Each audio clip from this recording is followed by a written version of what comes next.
Hey everybody, and welcome back to Wilderness Springs. Really, this actual whole little area was probably, I think I scrapped it 3 times over the last 4 or 5 days. Just really couldn't come up with what I wanted to do, like what I had brainstormed to do. But this is really what I tell you guys all the time about not giving up on certain areas. And what I mean is like you have to let your design process and let the area flesh out. Like I said, I almost abandoned this whole thing, probably 3 times, but I had already, I'd already taken a picture and I put it on Twitter and said, "Oh, look at the new 1950s, land expansion. We got a new 1950s area going in, and blah blah blah." And a lot of people had wrote me on Messenger and all that, and on Discord, and said, that new area looks awesome. I can't wait to see what you come up with, and all of that. So I kind of, with letting that screenshot go so early, I just kind of had to keep going with it. And really, once the screenshot looks good, but once you panned back out, it really just was not looking right. Like, not that it's really hard to explain. It wasn't, the whole area was just, it's like I said in the first couple episodes, it was a little rushed. I was reaching a little bit, like I wanted to get another episode done, and I just kind of was really slipping on the design and the story and the theme of the area. And like I said, even like going with this kind of ugly blue, I was thinking, 1950s kind of weird off-color blue, but it just really just didn't work out. It made the whole area look drabby. So one of the things that saved this area aesthetically for me as I was designing it, here in a little bit in a little bit farther on the time lapse, you'll see I actually change all of that to almost white. So the whole concrete section, once they leave the street, all of this blue you see here in just a few minutes will turn to white, and then it really gives it that theme park kind of pop. I decided to close this little area in that you're looking at now, and in hindsight, I think the 50s area lends itself to even further expansion, maybe down the road. And since this part of the park is, you'll eventually see it's really heavily cafe and car themed. I think that branching off on this road between Red's Cafe and the swinging chair ride, well, I think it would lend itself good to branch off and maybe do a go-kart track, or, some kind of little speedway off to that area, at some point. I'm not going to mess with it now because, as of recording this, I like the area. It ends up integrating real well, and I'll show you in the slow down when we just kind of fly around the park a little bit here at the end. But yeah, I was not feeling this at all when I first built it. It really felt contrived. It felt forced. I kind of jumped into it, wasn't wholeheartedly into it, and the land kind of, it really took some developing and really took some talking myself into it before I ended up really happy with it. And one of the things also too, you'll see across the street here in a minute, and actually even going with the street kind of design, you'll see I put the little I put the lines down the middle of the street, and you'll see you've got like the yellow fog lines over off on each side of the street. But what saved this project is actually 2 buildings that were used in Geyser Springs, this park's sister park, and that was my popcorn shop, one of the very first blueprints I ever did, and Casey's Candy. It's a little candy shop I made, and you can even see here in a few minutes when we skip to that part. That was before we even actually had lollipops. So I just used the art shapes and like some wooden sticks as the lollipops, and now I was able to change those out and really spruce up the building. This part right here you're seeing, that was, I was thinking about going with a 1950s retro type theater, but it really didn't work right there. It was too big. So that was another thing, like the go-kart track, I thought maybe can be saved for a later on down the road expansion. So on the other side of the 50s land here, I'm going to leave that open for now. Maybe just put some woods or, something over there. But I definitely want to leave that open for future expansion, because even as much as I'm satisfied with the land right now, and I think you guys will be too once we zoom in on it, the story I had in mind for it and some of the buildings, I think there's more to this area than what I went ahead and did. So yeah, just kind of want to just keep that in the back of your mind. The 50s area is not totally done. It may have a little bit of a future in the form of another break off street that branches off, and we may be able to sneak in a retro 1950s style movie theater. And if not, like I said, a go-kart, maybe some kind of smaller family coaster. And I would like to really emphasize on the cars more, like as far as American history goes. The 50s were such a critical and important and really cool time for vehicles in general. And I really want to tell that story more. Like, that deserves to be fleshed out a little more if you're doing a 1950s style area. Just like in Dollywood, they've got cars all over the place. You got old police cars. You've got, like a 55 Chevy Bel Airs. You've got some of the, so they switch out different hot rods and stuff in front of lightning rod. It's just really, really cool. And a really neat area to wander through. And then, of course, you've got Reds right there in the middle. So I thought that would be pretty cool to kind of start off the little entrance as people are kind of making their way past the Emporium, making their way into the 50s land, and Reds is right there to greet you as like I said, as you make your way in. So here in a minute, I cut away because I was kind of playing with the different blueprints and finally settled on the popcorn shop and Casey's Candy. And like I said, I think you guys are really going to enjoy this area, especially once we slow it down and start, letting me explain it a little more as far as if you don't know what I mean about the expansion and all that stuff. But, this park, it's still coming along really, really cool.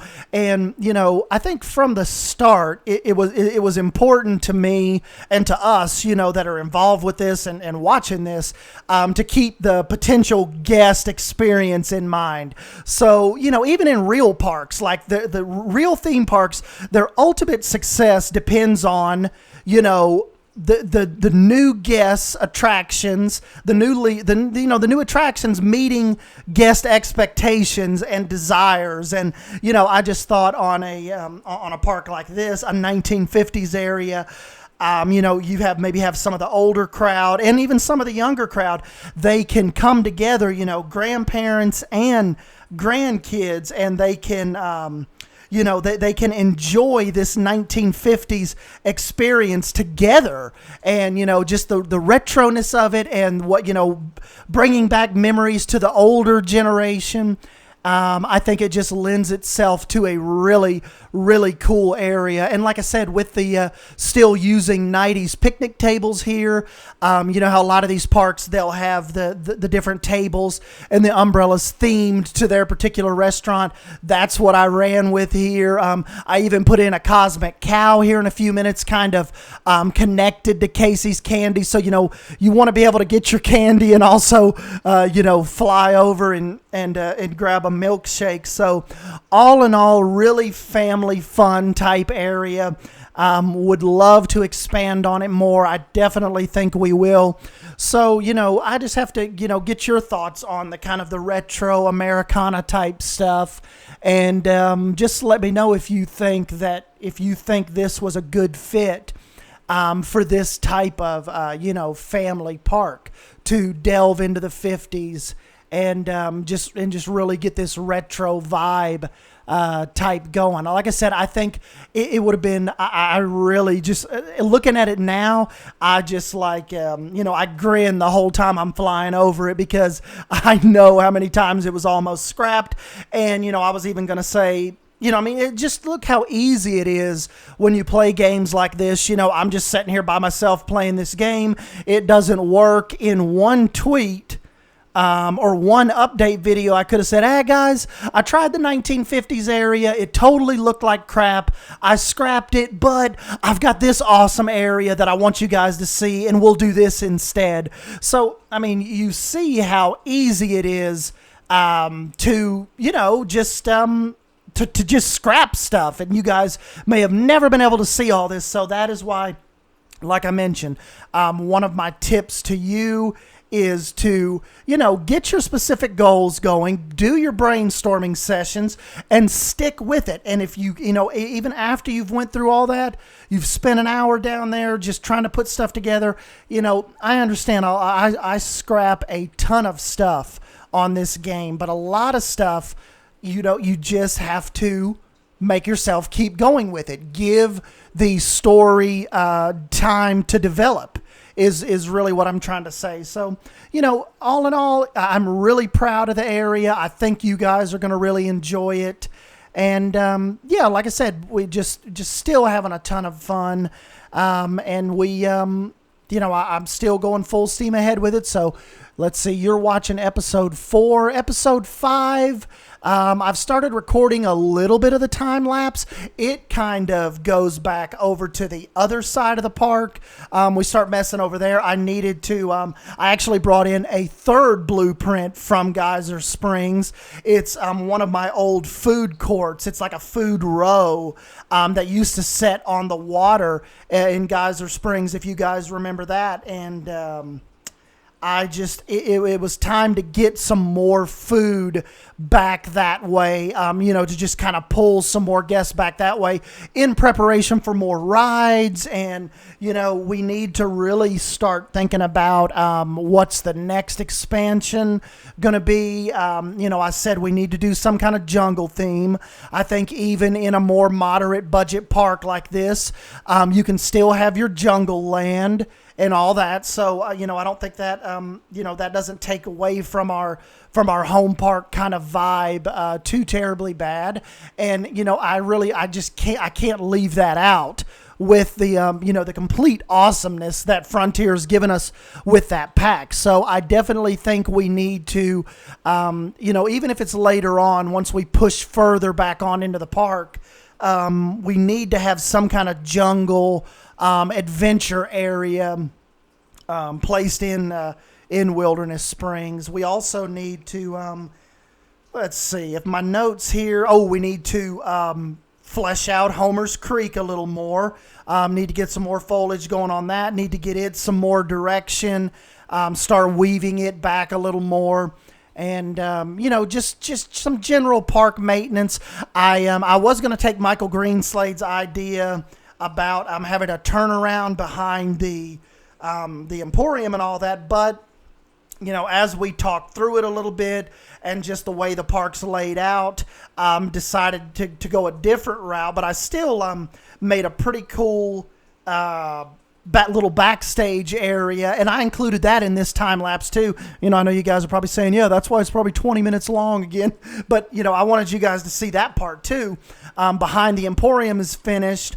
And, I think it worked out for the best. And Mike's a big theme park guy too. And I think he would agree, like me and him and a couple other guys were talking, that was kind of a little too close to the entrance to have a coaster. I know maybe some parks do, but as far as this goes, I don't know, even having a little turnaround section it might have just encroached itself upon the Emporium too much. So what I ended up going with that little backstage area, I think works out good. Adds to the story and the believability about, a need for that type of area with all the props and the food and the merch and stuff that would have to be brought in there. Just the day-to-day operations stuff. It ended up working out really cool. And you guys, probably saw a minute ago, I switched out my red convertible that I made for just a beach build a few months ago, put it in front of Red's and put the little Munsters hot rod in front of the gas pumps, and that worked out a lot better. So now Red's cafe kind of has its own little red, convertible type car, and I think it just looks awesome setting out on top of setting right out front on top of the red concrete. So yeah, guys, that's kind of what I'm rolling with here. We went with like I said, went with the white concrete, themed it out, ends at bumper cars, and the park is still rolling on. And here towards the end of the time lapse, I just kind of do a lot of little cleaning up here, getting some more of the paths fenced in, and it is I am having quite a good time. Now, you all know me. If you've been around the channel at all, you know, usually by episode 2, I abandon it and I have a new idea and I roll on to something else. But this is just one of those things where it's kind of like the new ideas that I've come up with that usually take me away from projects. I'm like, why don't I just add that into the park? I thought that, like I said, normally what pulls me out of parks has just fueled more ideas for Wilderness Springs. And, another thing, too, that really doesn't hurt is your guys' reception to it. And I was even telling DeLady Signer, I'm like, my God, I told her, I'm like, I'm up like 248 subscribers in the last 28 days. And she's like, well, what have you done different? And I'm like, well, I started a park series. And she's like, well, duh, you should have done that the whole time. That's what, she's like, that's what we do. You got to start a series that people can follow. And I'm like, well, I was just having fun and just building just random stuff. But it really kind of come to a head a few videos back when I was really into the new jungle scenes and the adventure builds and stuff. And a lot of you, it seems like every video, it wasn't the same person.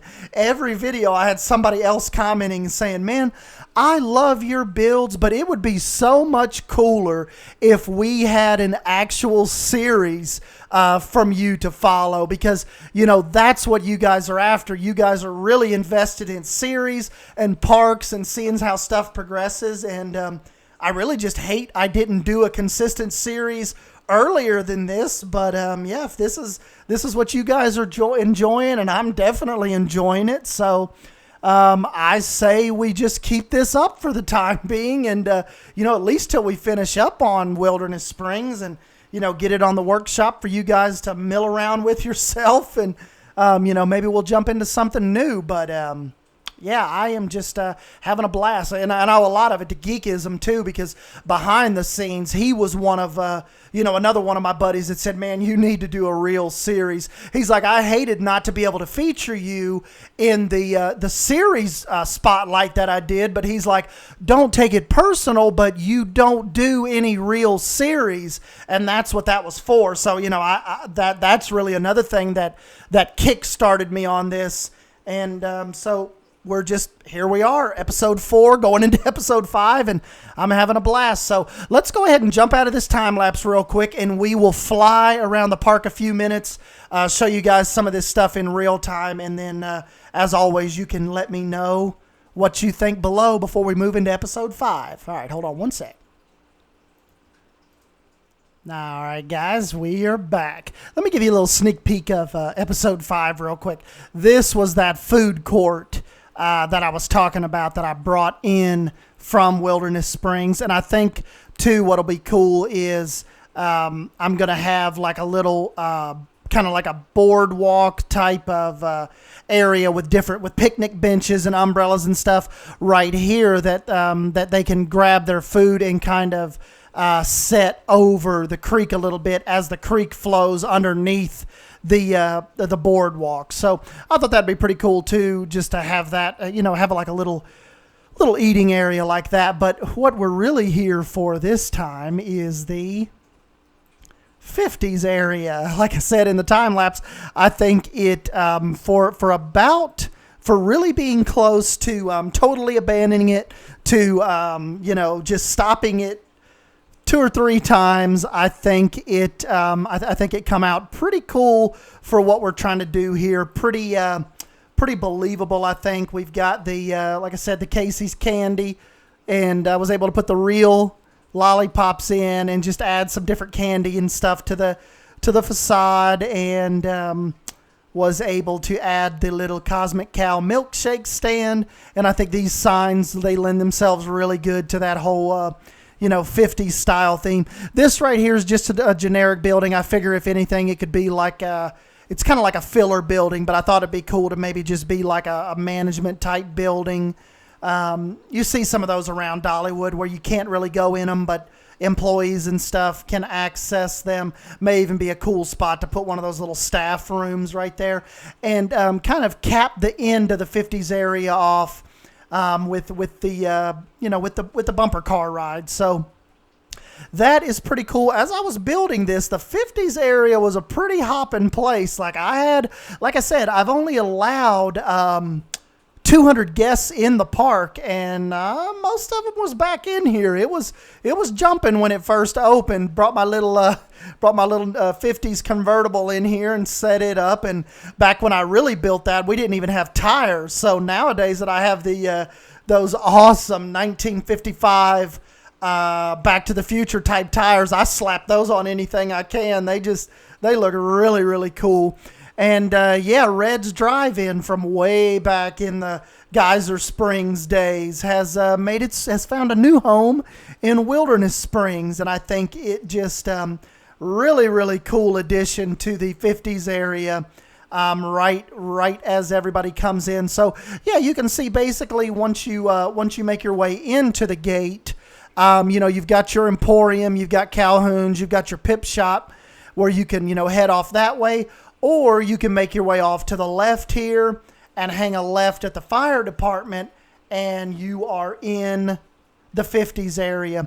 And what I was talking about as far as expansion goes, one day, if I think it calls for it, if I have to, all I'd really have to do is take out the gas pump and those trees, and I could come back through here and do the expansion. So I could have a, one of the slower car rides. I could have the go-kart ride, do a little coaster back here. So, for right now, the 50s area, yeah, it's themed pretty small. I've got the custom lamp posts in here, but just know that, yeah, there's room to expand upon it. So, we got you. We got it covered for right now. Like I said, still a really fun area. The Dueling Dare Barnstormer area is still really hopping. Still a really popular part of the park, even with only 200 guests in. What else did we cover? Got like I said, the Geekism Market. Got some drink stands. Got some little picnic tables and stuff out here.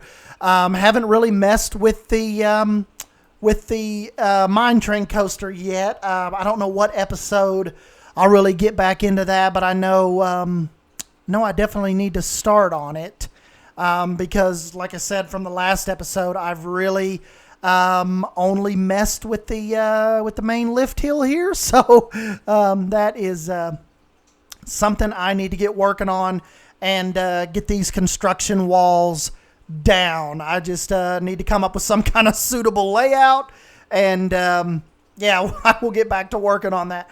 But anyways, guys, just let me know what you think about episode 4. I know it heavily consisted of the 50s area, but that's a pretty big deal, especially for a park like this.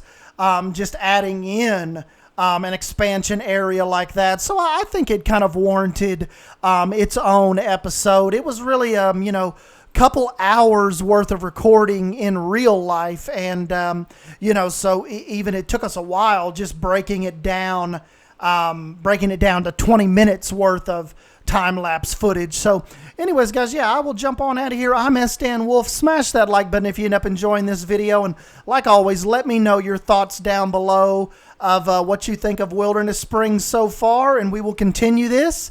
And I will catch you in the next video. Thank you. See ya.